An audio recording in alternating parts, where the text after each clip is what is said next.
Siya po si Shaina Sano.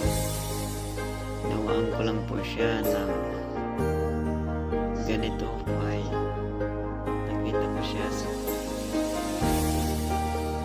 tawag sa inyo mga tiktokers dyan.